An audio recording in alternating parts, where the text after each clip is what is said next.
So SonarWorks has updated their reference technology, or software rather, and we have some new headphones that we are gonna try out and see how they respond. These are the Bear Dynamics 990s, and we're gonna try them out and see how they respond to the calibration and the new features that are in the new update of the software that they released. So time for some unboxing.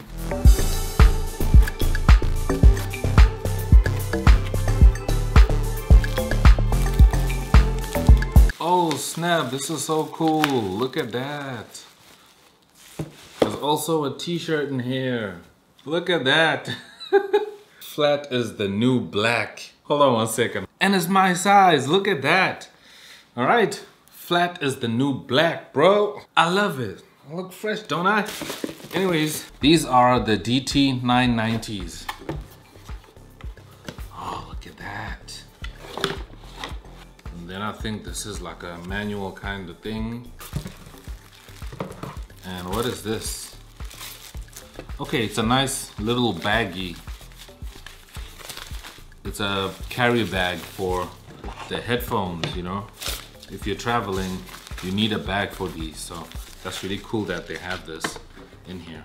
Okay, so here are the headphones. And these are open back. I think it's like having the 770 Pros, but open back, because the 770 Pros are not open back, they're closed back. So this is kind of like the open back version of those. If you want to see a video of the 770 Pros, you can definitely check them out and why I personally bought them. But I can't wait to try this out and see how they sound, you know, and see how they work with also the calibration with the sound ID and the new changes in the software. So we're gonna get into that right now.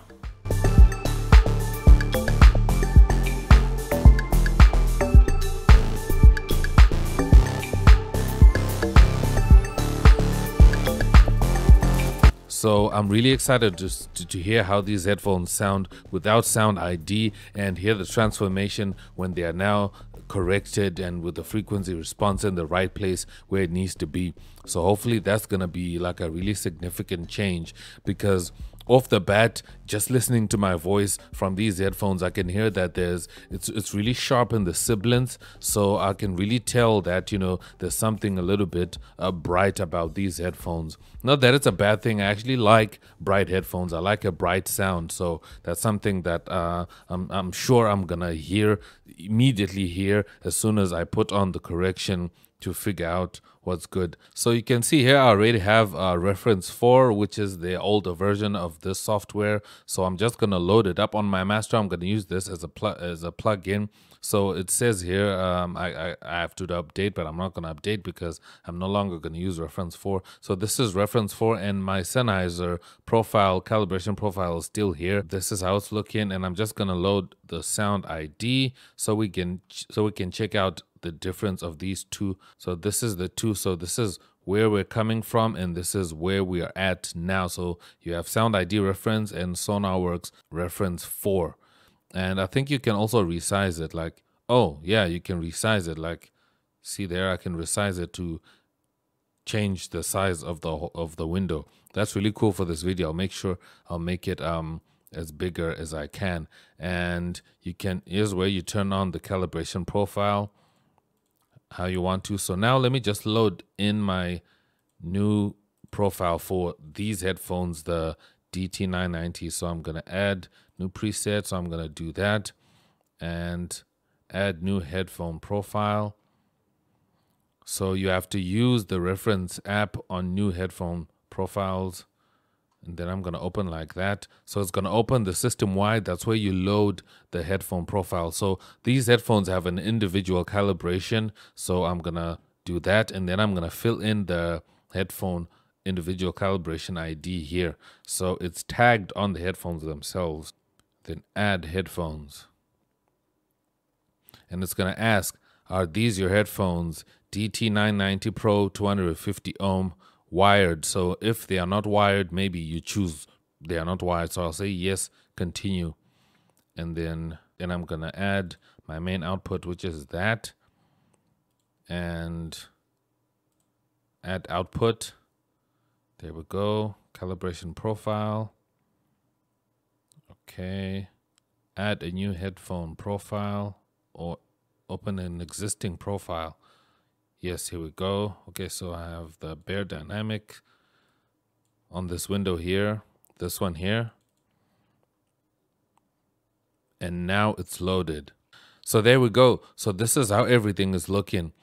So without calibration enabled, this is the profile of these headphones. So you can see here, you have this 100 hertz kind of a hump, and then you have a dip over here, and then you have these highs that I was talking about that are really high, around 10 kilohertz. You can see what's happening over here, and when you enable it, you can see here, this is the correction profile, and you can also check out the target. So you can come here as before, you can pick what you want to see. If you want to see the before, you can do that, and then you can see the before so that you can kind of see where you're coming from and where you're going with the calibration. So this is what it's doing, is basically just kind of correcting for, you know, the profile of what's going on here. So the new features, let's see if there's anything new that I can find out. So you have a flat target, and you can also load in presets if you want to, like if you want a custom target, if you want to adjust the target. So I think you can, you know, kind of adjust the profile if you want to tweak it a little bit, if you want to fine tune it. But I don't think I want to. I just want to leave it as is because, you know, it'll be fine as it is. So I'm just gonna delete that and keep it as it is.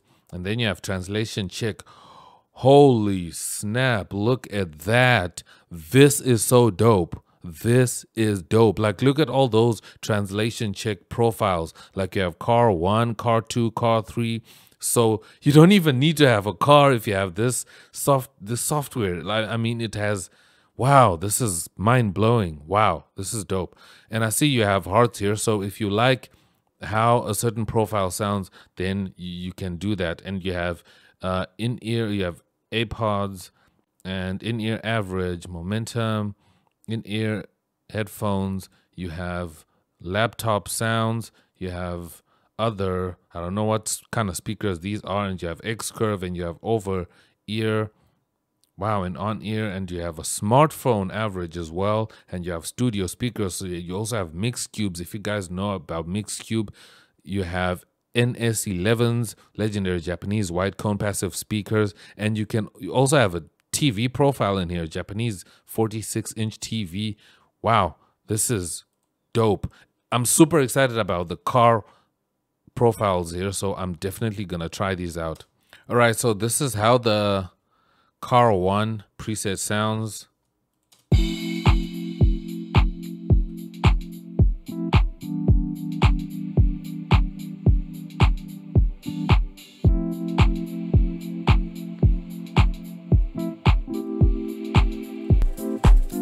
So this is with calibration disabled and enabled.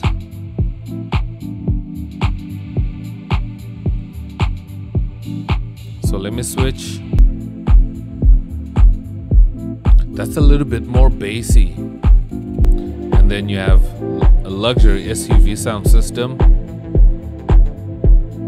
And I can also try a laptop.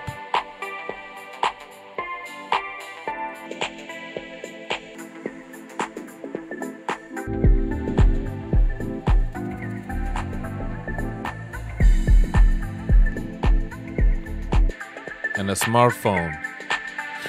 This is super smart because now you can anticipate how your music is going to sound on different systems, and they have most of the most important systems that most mix engineers recommend you try your mixes and your music on. They have everything, like you have smartphones, you have TVs, you have car systems, and you have laptops to check the translation, and you also have mix cubes. Let me hear how those sound. So this is without.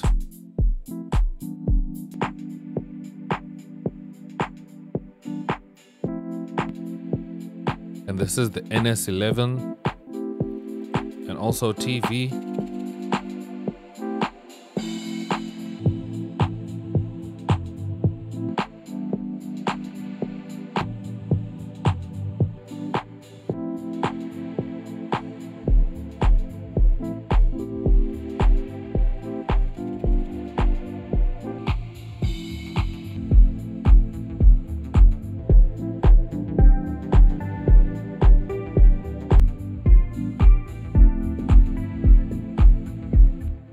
So the preset that I like the most here is this car 2. So I just hearted it, just I think to put it in like a favorite folder or something like that. So I see here it says executive sedan mid-level sound system with a subwoofer. This is what most sound systems have. Most people have subwoofers. You want to hear how your music will sound in a car system if someone is listening to it in a car system, and that's something you want to do. And then you also have your switch between mono and stereo. So I'm just gonna do those right now.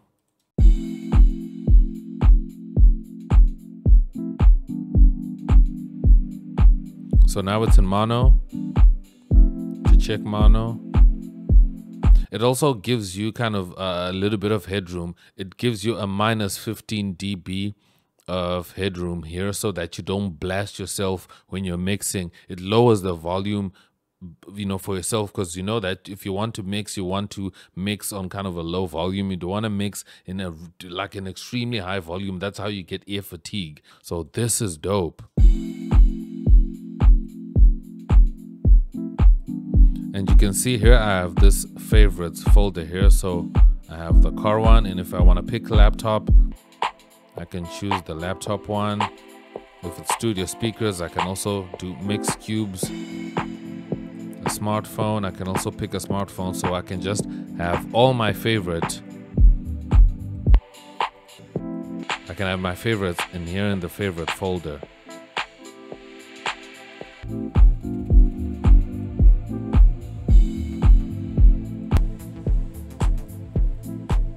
I mean, listen to that difference from here to there.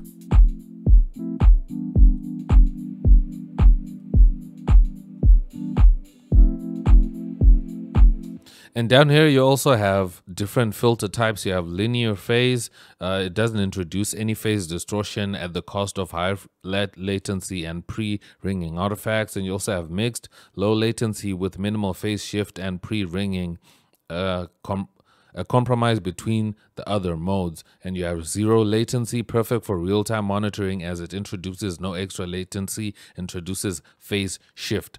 And you also have this safe headroom switch over here. So if I do that, then the safe headroom is going to be turned off. And then over here you can check out the latency here, but it's saying zero latency, so it's not, it doesn't have any latency or any delay. So this is really awesome. I'm super pumped to use Sound ID reference from SonarWorks and check how my music is gonna sound like and how everything is gonna, you know, translate on these different systems. So do you need to get the software? I believe yes. If you're at a point where you need to get into mixing and you need to make sure that you do everything in-house, you don't have to buy a car just so that you can check your mixes in a car, or, you know, get a friend's car, then this is definitely a software that you want to invest in. All right, make sure to hit the link down below to try this software out for free for 21 days and figure out if you feel like it's good for you, or if it works for you, or if it's gonna really switch up your production and change your mixes. And if it's gonna work for you, then you can see if you want to invest in the software. But for me personally, I love it and I'm gonna continue using it. Anyways, thanks so much for watching. I'll see you guys in my next video. I'm X and I'm out. Peace.